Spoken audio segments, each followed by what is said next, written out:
Assalamu alaikum, guys.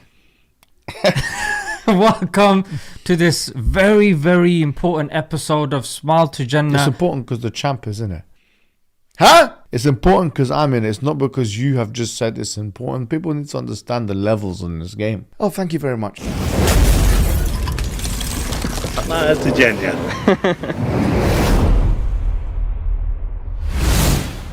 This is in secondary schools. We've had parents complaining. We've had students complaining that their RE teachers are mostly agnostic and atheist.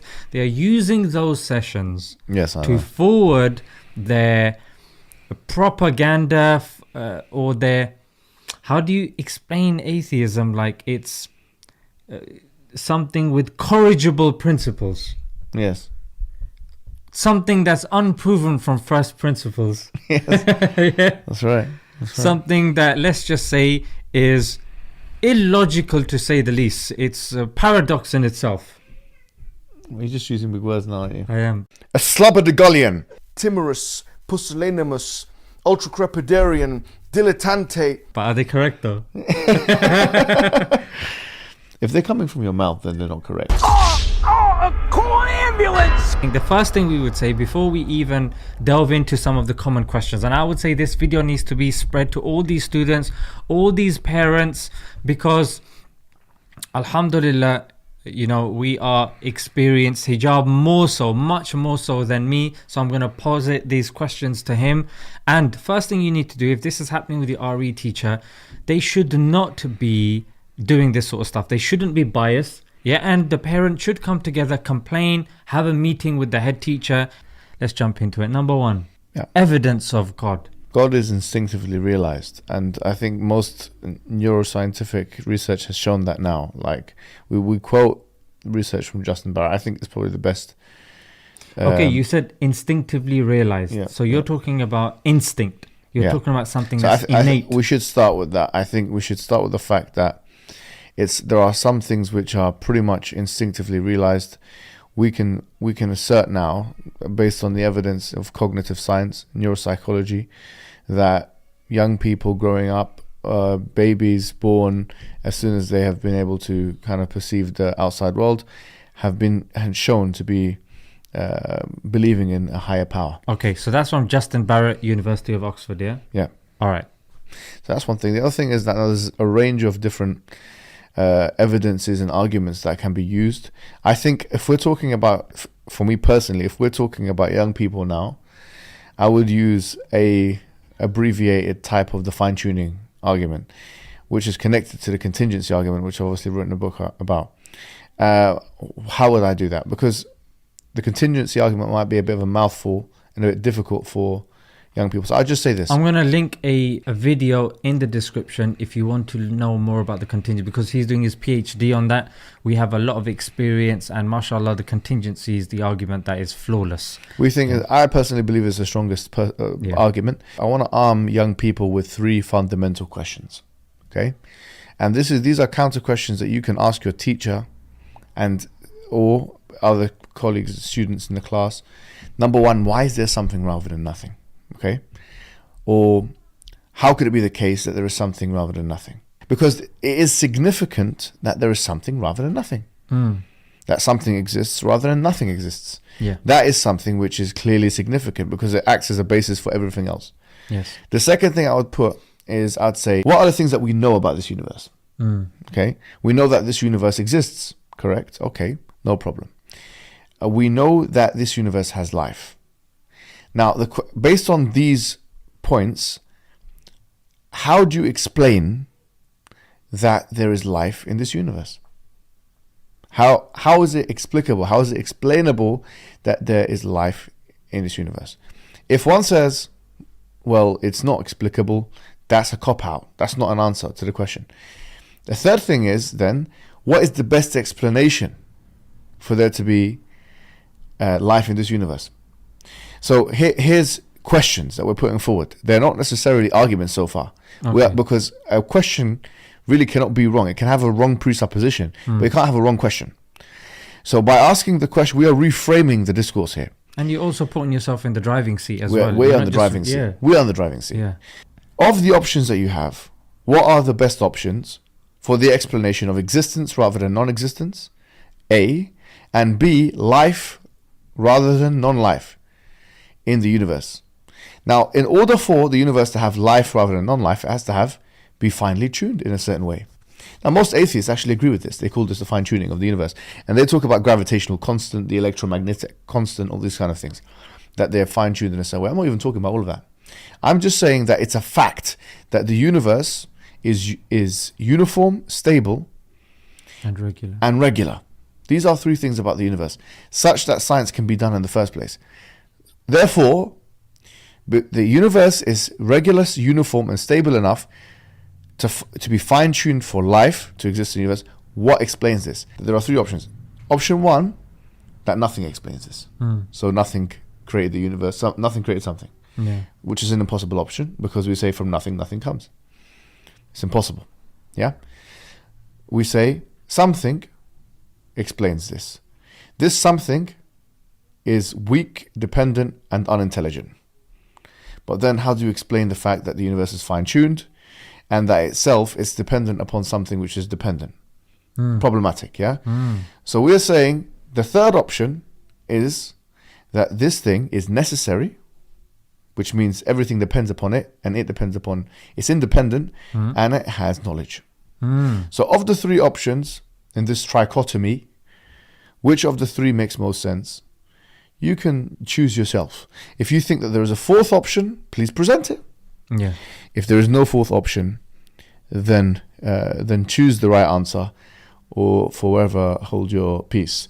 It's a very clever way of cornering somebody, because for them to say that the universe came from nothing, they'd have to be committing all kinds of logical fallacies, that the universe depends on another universe which is dependent. Then we have the problems of the infinite regress. We have all kinds of issues. Therefore, we need something which everything depends upon and it depends upon nothing, but which also has intelligence. But is it only have intelligence and necessity, or does it also have the ability to change the situation? If we say it has the ability to change the situation because the world is changing and the universe is changing, that must mean it's also got ability. So it has power. Because the universe has power inside of it, it requires a generator. And so you can already extract what we refer to as the classical attributes of God. So number two, so how do you know that the Prophet ﷺ existed and was who he said he was? Okay. Yeah, so... how would you answer this? The Prophet ﷺ is somebody whose existence can be verified by non-Muslims, yeah, dated back to that time with documents that have been dated to that time, whether it's carbon dated or any other way. Yeah. So the first one is 7th century. It's called the Nestorian Chronicle. Number two is called the Doctrina Jacobi Nuper Baptizati, and the third one is Bishop Sabius of the House of Bagratunis. Yeah, so these are three sources. You can find these in a book by Abu Zakaria called Forbidden Prophecies. I think the strongest thing as well is the Quran itself. I mean, it mentions the Prophet Muhammad ﷺ, from whence did it come? You know, and you've got obviously this Sahaba, the Tabain, Atba' Tabain, all these companions, the wives of the Prophets. There's very solid historical existence of all of these things. The Kaaba itself, coins that date back to the Umayyad period, which has the name Muhammad on it, you know. All kinds of things where Islam proliferated in the Arabian Peninsula, in all different types of place, and where the mention of the Prophet Muhammad ﷺ was everywhere. I think the reason why a lot of kind of Orientalist, and this is what it is, bro, I mean, Orientalist, Eurocentric scholars and historians, revisionists, they're called revisionists, they don't accept the existence of the Prophet Muhammad, which is a very small minority of people, if negligible to say the least, is because they don't accept the Arab script. They don't accept historical records written in anything other than the white man's languages. Yeah, that's why they'll rubbish African history. They'll rubbish any type of oral history. They'll rubbish Middle Eastern history. They may even rubbish Chinese history, because if it's not written in the handwriting and in the language and the preferred methods of the white man, they don't accept it. So we're not here to placate to these individuals. And I think sometimes it's definitely good to have these sources, which are Roman sources, really, non-Muslim, extra Quranic sources, but do we need all of them anyway? We don't. All right, so there's loads of other books. You're mentioning coins and stuff like that. There's one book that I was looking at by Sean Anthony, in which he actually documents the coins as well, and he documents certain manuscripts that they found that has the Hijrah on it. Yeah, it's dated with the Islamic calendar of the Hijrah. Now, there's many presuppositions you can take. Number one, the fact that you've got documents that are dating to that time. Number two, the fact that the Hijrah took place. If the Hijrah took place, then of course you're verifying the presence of firstly Umar radiallahu an, then secondly Abu Bakr and the Prophet. So again, there's other things. I mean, I don't think historians doubt that. I mean, how did Jerusalem get conquered? Yeah. The thing is, there's demographic details here. Yeah. Like Jerusalem fell to the Muslim Empire, and that was under the time of Umar al-Khattab. Unless you want to say that Jerusalem didn't fall, it didn't happen in Umar al-Khattab's time, and that such a man didn't exist. But then, how do you explain the existence of Muslims in Jerusalem today? How do you explain the fact that Islam proliferates to these places? It's a pathetic and appalling argument that really is carries no weight whatsoever. But what I find really interesting, bro, more interesting than potentially all I've just mentioned, is that you'll find people that attack the Prophet Muhammad sallallahu alaihi wasallam. I'm not going to mention their names. Yeah. There are people who attack the Prophet Muhammad sallallahu alaihi wasallam, and other places they say he didn't exist. So if he didn't exist, then why are you attacking him? It's like attacking the fairy monster, or what do you call it? The boogeyman. The boogeyman. Yeah. You know, or the Hulk or something, which is me. But but you're Bruce Banner, isn't it? Who's that again, bro? He's the skinny one that turns into the Hulk. Are you the Joker? You're damn right. Okay. So, talking about the veracity of the Prophet, this is a technique that we use in Speaker's Corner, which is to talk about the prophecies of the Prophet. Yeah, there's a book by, again, Abu Zakaria, Forbidden Prophecies, where it goes through other people that have made prophecies, like the likes of Nostradamus, the Mayans, the Qi Ching or whatever they are. With these people, their prophecies are very vague. There's always explanation to how they could have known. Things don't add up. But the Prophet's prophecies, all of them have hit the nail on the head. In fact, you mentioned one of C.S. Lewis. It's called the Olivet Discourse. Yeah. And it implies that the end of the world is going to be imminent. Yeah. And so C.S. Lewis looked at that verse and he said, and C.S. Lewis, for those who don't know, he's like one of the top scholars in Christian history. And he said that it's the most embarrassing verse in the Bible because it didn't come true. That's a high-level scholar, isn't it? Very high-level scholar. Probably top 5 in the last 100 years. With regards to the veracity of the Prophet sallallahu alaihi wasallam and his claim to be a prophet, would you say what else would you say other than prophecies? Well, the way I divide it is into necessary and sufficient conditions. Yeah. So necessary conditions are conditions which, if they are not there, then the person or the claimant is nullified from the very beginning. Okay. And things which are necessary is the preservation of the text. If we don't have a preserved Quran, which is the same Quran which has been emitted to the people of that time, the end user, and we have a different type of Quran, or has been differences have been put in or something like that, the narrative has been changed or whatever it may be, then it means that we have different access to guidance, that the first people have different access to guidance to the people that come afterwards. And if it's meant to be a universal religion, this is a real problem. It's a catastrophe, in fact. And this is what we have seen in the biblical discourse. There are literal verses. There are 3 that bear the witness in heaven, the Father, the Son, and the Holy Spirit, and all these 3 are one, which have literally been seen as forgeries in the biblical discourse and been taken out by other Bibles. There is no example of that at all of the Quran. Nothing like that.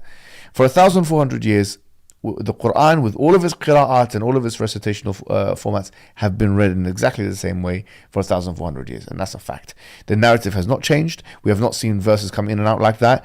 There's no comparison between it and the biblical discourse at all, and that's the first thing. So really, we will say that on the first instance, Islam, it passes the test for necessary condition, and Christianity fails. And Judaism does as well. And so does, to be honest with you, Hinduism. Almost all the religion, just on this fact, fail except for Islam. Almost all of them. The only ones which can be contenders are religions which are not that ancient. 200-300-year-old religions or something like that. So that's the first thing you've got.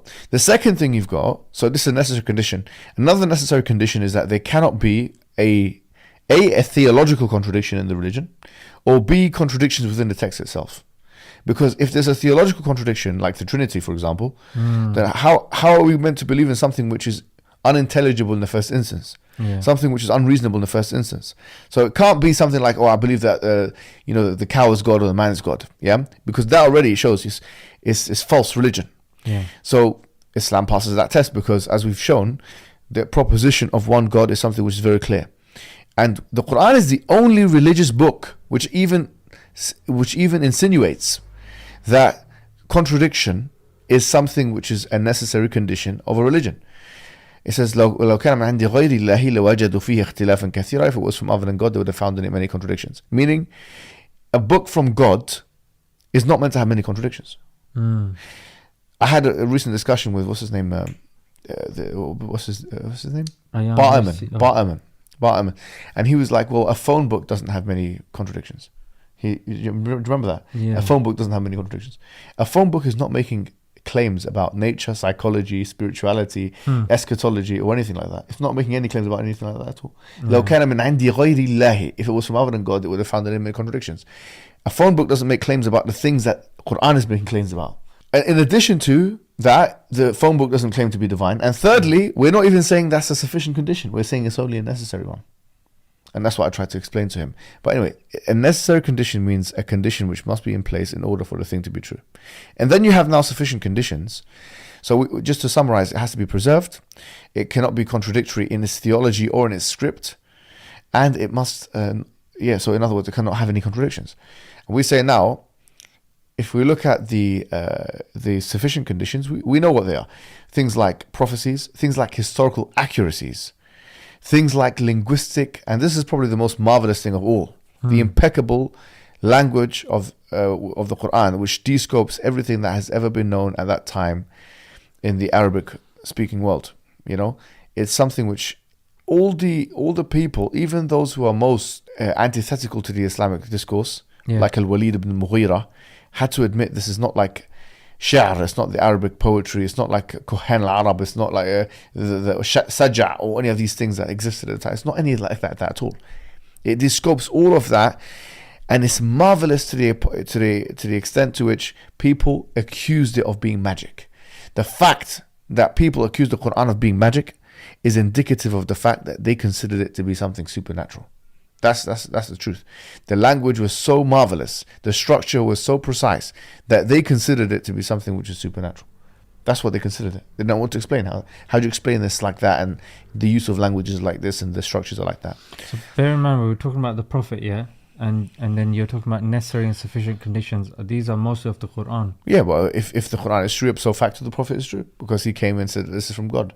Okay. So one of the things that we're saying is that, so you're saying there's an overlap when answering about the Prophet's validity or the Quran's validity. You're saying they can be there is an overlap, and not only that, one proves the other and the other proves one. Okay. So in other words, it's kind of like symbiotic here. Okay. If you can prove that the Quran is from God, and or that you can prove that the Prophet is a prophet, then both of them entail the other, basically.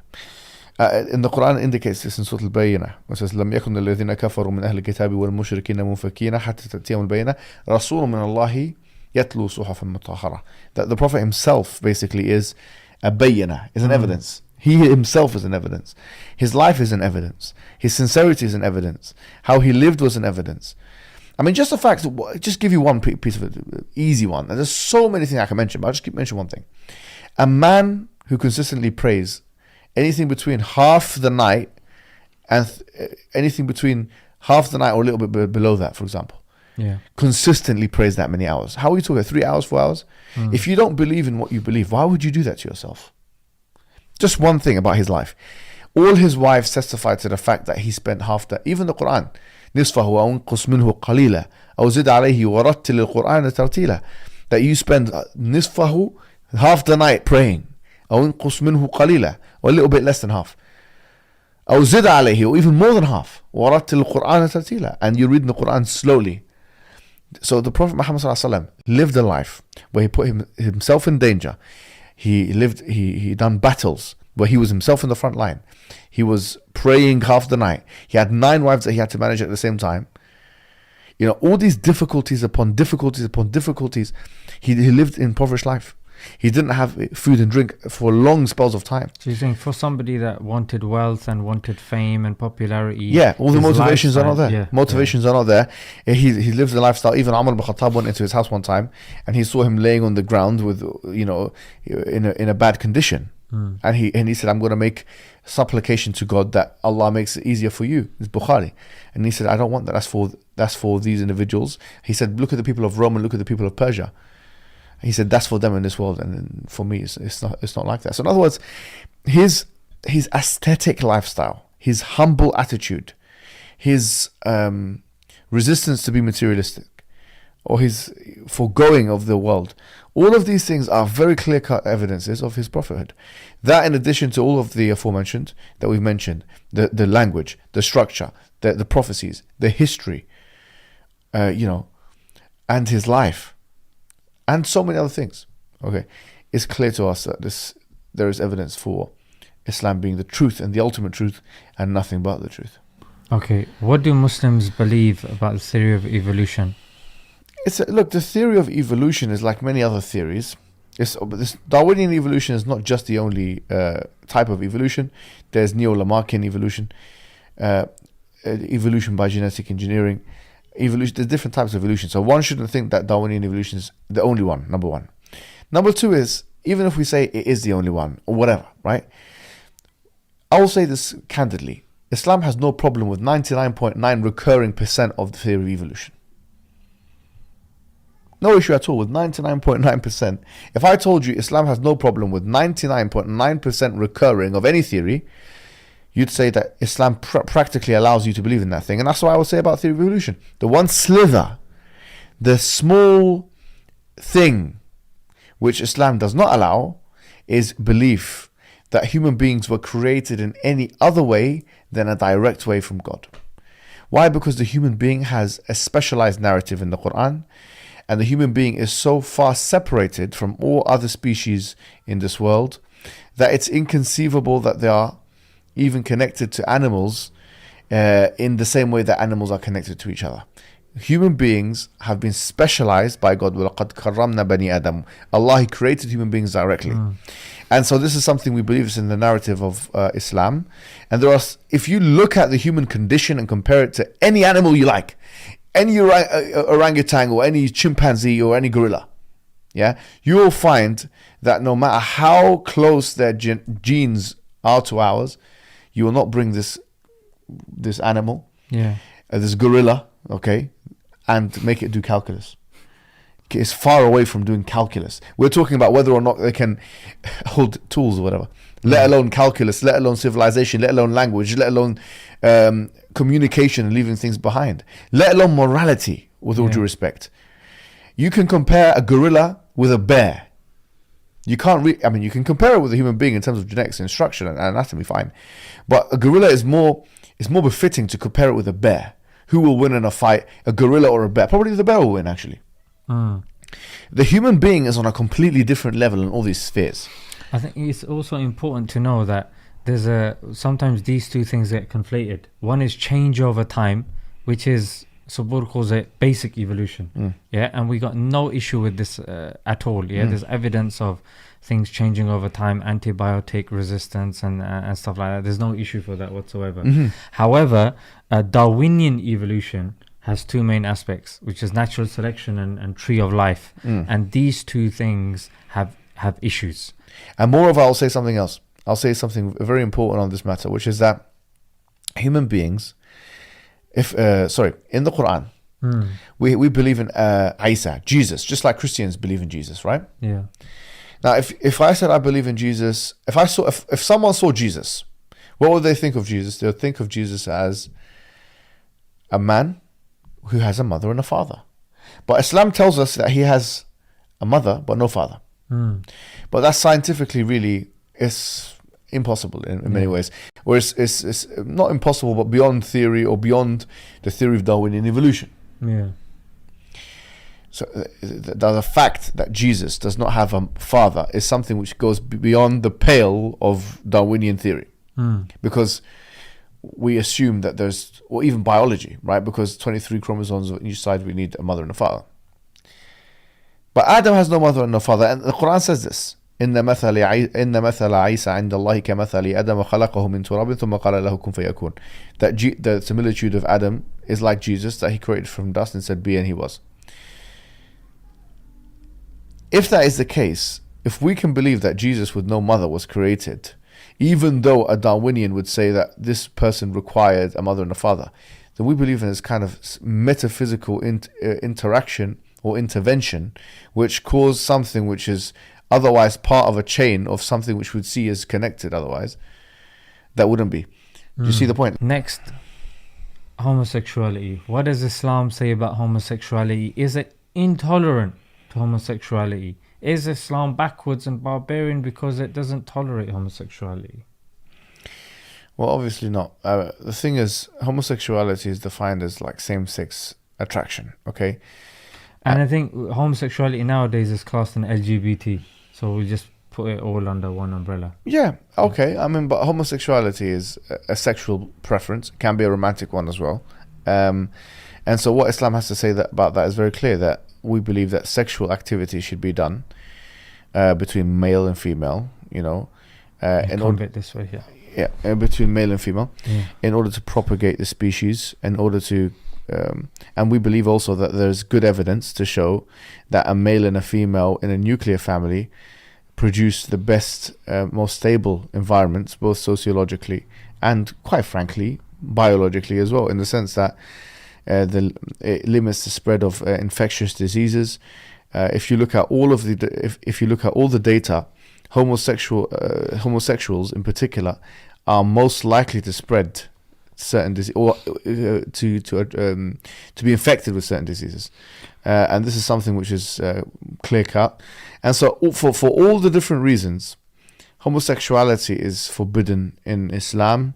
It's an aberration to the moral framework of Islam, and so we don't believe in it. In fact, we have stories in the Quran and narratives which very clearly... but bear in mind also, bro, that these are students in schools, isn't it? They say this sort of stuff. Like some people have said, I disagree with it. They say, no, but you must respect them. And they go, no, I don't. And then they get kicked out. Okay. So no, but okay. But what we're doing is we're spelling out the Islamic stance first. This is not our stance. This is the Islamic stance. Okay. Just like this, it's not dissimilar from the say certain Christian people who would have the same stances. Jewish, and Orthodox Jews, and in fact, quite frankly, Sikhs as well. Many other people from different religions. It's not just Muslims, Christians and Jews. Many other people from different religions, and some non-religious people as well. We have to remember, some non-religious people find homosexuality an aberration to their own morality. So people have to accept that there is a difference in opinion here. And who do we mean by people? The dominant population has to accept that there is a difference in opinion in the way that homosexuality is seen, just as they accept a difference of opinion the way that eating meat is seen. Okay, now I might have some vegetarian friends or acquaintances or colleagues or student friends in the school, just like I might have some homosexuals that fit the same profile in the school or in the university or so on. He might be a meat eater, I might be a vegetarian, or vice versa. Yeah. Now the thing is, we both disagree on the morality of eating meat. Yet we are able to we're able to respect one another, we tolerate one another, we're able to understand that I have my way and he has his. Just being against something doesn't mean being intolerant or disrespectful or unhospitable. That's a very good point. To those who carry an opposite belief. So just because you disagree with something, it doesn't mean that you're going to treat the people that carry those beliefs in a manner that would be disrespectful or unhospitable, or so on. It doesn't mean the that. media, they disagree with a lot of things about Islam. However, are we going to accuse them of being Islamophobic? Exactly. You know, so just as schools and teachers and people in the universities that have position of responsibility and decision makers, quite frankly, as well, just as they allow homosexuals to be free in those environments, they should also allow Muslims, Christians, Jews and others who believe that homosexuality is false, they should also allow them to be free in their own beliefs regarding homosexuality, Because if they don't, then that means that they're being selective and discriminatory. Yeah. And that is the narrative that needs to be put forward.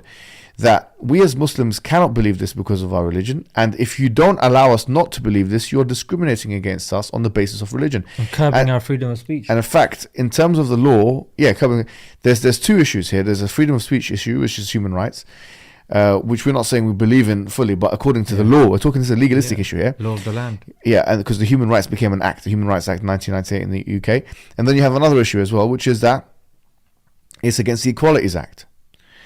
Because if that can be seen as if you're discriminatory against a student, a pupil, or a colleague or a work person because they have certain views which are different from yours, and these views are on the basis of religion, and they're not something which are harmful to society or something like that, which are terrorism or something like that.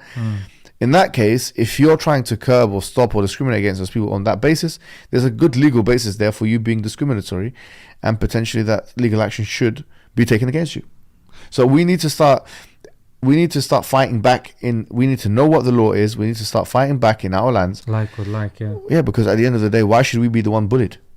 Why should we be the one walking in eggshells thinking that they're going to put our kids in prevent programs and social services because we believe in a morality which is distinct and different from theirs? We have freedoms as Muslims in this country, just like Jews and Christians have freedoms, and we should not be afraid to basically live those freedoms. Facts right there. That's right.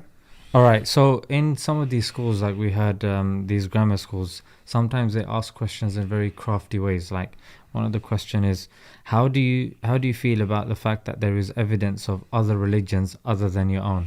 That's for us. In fact, the fact that there's evidence for other religions other than our own is confirmatory of our own religion.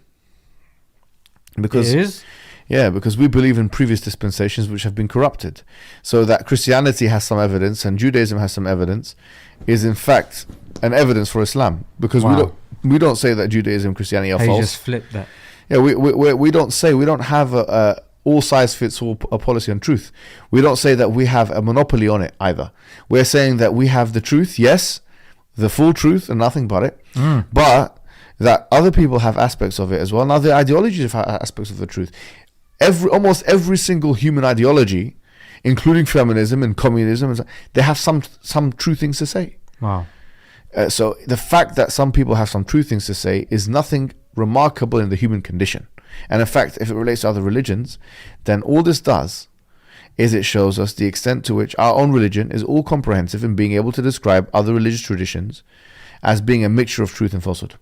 How do you feel that that Big Bang, you've answered evolution, but how do you feel that theories like the Big Bang have evidence to support it? I don't think the Big Bang is in any way, shape or form, even to a degree of 1% or 0.1% threatening of our theses. In fact, if anything, people have been trying to keep away from the Big Bang from the atheist circles now, especially on because of the proliferation of the intellectual arguments. What's proliferation? The spreading of certain arguments, intellectual arguments, for the proof of God's existence, including, but not limited to, William Lane Craig's kind of Kalam cosmological argument that everything, it's actually from Al-Ghazali, but he made it popular in the West, which is that everything that begins to exist has a cause. The universe began to exist, therefore the universe has a cause. And the second premise, that the universe began to exist, the Big Bang actually confirms that. So if anything, I think that there's been resistance from the atheist and new atheist side to try and get rid of the Big Bang, if you like. Like Stephen Hawking. Yeah, brilliant, good example, great example. A brief history of time. He didn't believe, him and Penrose recently as well. Roger Penrose, he recently wrote a paper going against what he earlier said about the Big Bang, and he believes in some kind of a cyclical model now. Even Krauss. He's nothing. He doesn't exist. He's not an authority. But I'm talking about people that are actual authorities. Like, to be fair, Hawkins and Penrose are serious authorities, but Krauss is nothing. This one's a bit obvious, but it gets thrown around a lot. BBC Question Time. Anytime there's a natural disaster, it gets debated. Anytime something happens and people die, constantly, I've heard it growing up, all the time get debated. If there is a God, why does he allow evil? All right, a simple way of answering this question And this could be somebody saying, yeah, that person died, that child died, oh, that person got cancer, oh, in nature there's this animal, it does this and it does that. Okay, so if there's a God, why is it evil?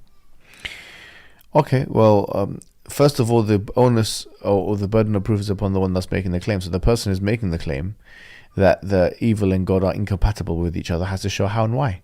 Because if you're saying that there cannot be a God without evil, and there cannot be evil without there cannot be evil with a God, then you have to explain why those two things are incompatible. Now, in the Hellenistic age, there was an attempt by someone called Epicurus to do that, but that has been seen as to be redundant because it only has two attributes of God that is kind of mentioned, that God is omnipotent, is good. And if he's omnipotent, then why is he letting the good in the world? And if he's good, then why is he not change? Why cannot he change the evil in the world? So they try and play, or Epicurus tried to play off with those two kinds of attributes. But in reality, no one, I mean, the classical theists and so on, we don't believe in and beyond. So obviously, those who believe in multiple attributes of God, like we do, we don't believe in God with only two attributes. We believe in a God with many attributes, including but not limited to the knowledge attribute, the wisdom attribute, the pardoning attribute, the forgiving attribute, the justice attribute, the power attribute, and so on and so forth. So God has all those attributes. It doesn't just have one attribute. And so, why does God allow X and Y if he's omnipotent and good? Is because he's also wise. And our definition of wisdom is appropriacy. Anything which is appropriate, which fits the knowledge of God, is something which is wise. In Arabic, it's what our shaykh fi makanihi sahih, putting something in this rightful place. Dhulm, interestingly enough, which is oppression, is the opposite of that, which is putting something in its unrightful place. If I were to put, the chair on top of the table instead of underneath it, for example, that would be seen linguistically as a kind of dhulm or oppression. So wisdom is putting something in its right place. Now, as Hamza also says, we see the pixel, but we don't see the picture. There was a very interesting, I think it was some Indic religion or some like Eastern tradition story, and I think this would kind of clarify the point a little bit more.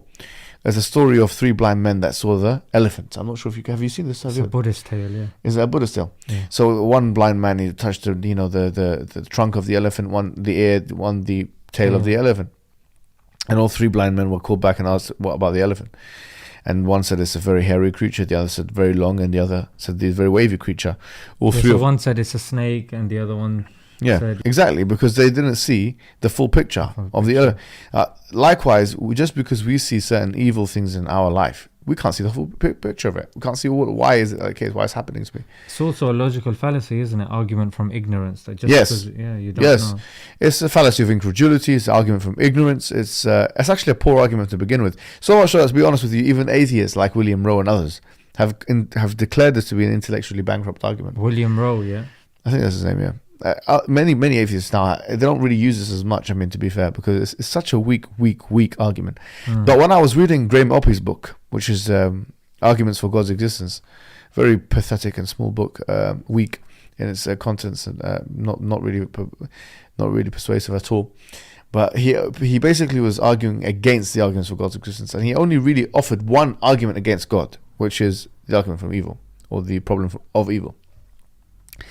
And it shows you how out of ammunition that atheists, and Graham Oppy really and truly in terms of atheist intellectuals is probably seen as the number one, even though he's not as charismatic as the new atheists, for example, but he's more intellectually rigorous. And so for that reason, for example, this is the one bullet they can try and shoot you with, and it's not even made out of steel. A student going to school, and this is a good place to kind of wrap up here, I think, yeah? A student going to school, and when the teacher asks her question, you ask a counter question. So it's a very good question, but I think we need to answer this question in order to proceed with yours, which is, why is there something rather than nothing? Why is the universe fine-tuned for human life? What if they ask, why is there something rather than nothing, and they give like a waffly answer? It's not. There is no waffly answer. Why is there something rather than nothing? Whatever answer you give, you're going to have to start conceding to the fact that there's a foundational thing which started the entire universe. If you don't concede to that, you will not be able to answer this question in any way in intellectually satisfying way. That's the first thing. Secondarily, I'll say, the second question: why is the universe fine-tuned for human life? Do we think that we're here without guidance? أَيَحْسَبُ الْإِنسَانُ أَنْ يُتْرَكَ سُدًى? Do the human beings think that they will be left aimless? Is this a game? Is this life just us doing things? Is that what it is? And these questions, one after the other, they will trigger, hopefully, your teachers, your colleagues, your friends, your students into belief. And if not, then they may be a lost cause, quite frankly. They may be a lost cause. There was a very interesting lecture by someone called Khalid Yassin, preacher from a long time ago. And it did so well in converting person after person after person. It's called The Purpose of Life. Yeah. Do you remember that one? I do, yeah. Bro, it's a classic because it's the question that is talking about purpose is so powerful, bro. It's one of the most powerful things you can do. Bro, I genuinely think we have saved a lot of people. Wow. Inshallah, through this video. Inshallah. Yeah, so it's one video. Share it with anyone and everyone that's a student, that's a teacher, that's an alien, that's a, Homo erectus. Yeah, Homo erectus. You like that one? You were happy when you said that. All right, let's leave it there, guys. Until next time. Assalamu alaikum. Wa alaikum assalam.